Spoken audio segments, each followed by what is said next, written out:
গুরুত্বপূর্ণ সেতু আপনি দেখুন, ডান দিক বাদিকে এরকম করুন মানে পুরো নদীতে। আরে নদীর স্রোত দেখুন, মানে কত দূর। এই কিছুদিন আগে গাড়ি পড়ে গেল, পোল ভেঙে এখানে গাড়ি পড়ে গিয়েছিল, 4 চাকা গাড়ি, বিরাট খবরে। তো ফলে এখানে যে সাংসদ বারবার বলছেন তিনি নাকি উন্নয়নের জোয়ার বয়ে দিয়েছিলেন,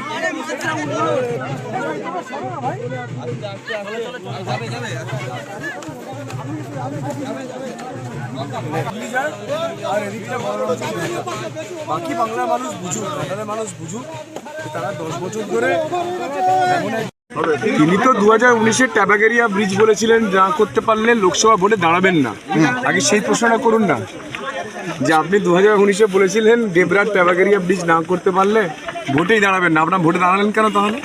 আগে সেই প্রশ্নটার উত্তর দিক, তারপরে এই প্রশ্নের উত্তর আমি দেবো। মাননীয় শুভেন্দু অধিকারী যারা স্বর্ণশিল্পী তাদের আহ্বান জানিয়েছেন এই ভোটে সক্রিয়ভাবে অংশগ্রহণ করতে, আপনি কোনো বার্তা দেবেন? না, মাননীয় শুভেন্দুবাবু বলেছেন যে স্বর্ণশিল্পী এবং পরিযায়ী শ্রমিক যারা আছেন আমাদের বাংলার বাইরে, যেহেতু এখানে কোনো কাজ নেই, সবাই বাংলার বাইরে কাজ করে, তাদের সবাইকে বলেছেন যে আপনারা আপনাদের গণতান্ত্রিক অধিকার ভোটটা দিতে আসুন, ভোটটা দিতে আসুন, দিলে ঘাটালের উন্নয়ন হবে। ঘাটালে মোদিজির জয়ের পরে এখানে মোদিজির সুশাসন প্রতিষ্ঠিত হবে। মোদিজির উন্নয়নের গ্যারেন্টি নিয়েছেন, মোদিজির উন্নয়ন হবে। তিনি তো 2019-এর ট্যাবাগেরিয়া ব্রিজ বলেছিলেন, যা করতে পারলে লোকসভা ভোটে দাঁড়াবেন না।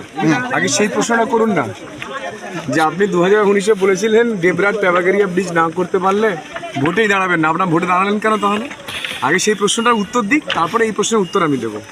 মাননীয় শুভেন্দু অধিকারী যারা স্বর্ণশিল্পী তাদের আহ্বান জানিয়েছেন এই ভোটে সক্রিয়ভাবে অংশগ্রহণ করতে, আপনি কোনো বার্তা দেবেন?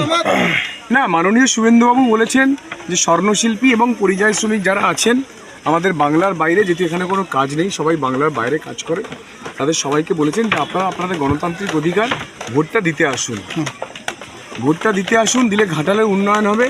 ঘাটালে মোদিজির জয়ের পরে এখানে মোদিজির সুশাসন প্রতিষ্ঠিত হবে। মোদিজির উন্নয়নের গ্যারেন্টি নিয়েছেন, মোদিজির উন্নয়ন হবে।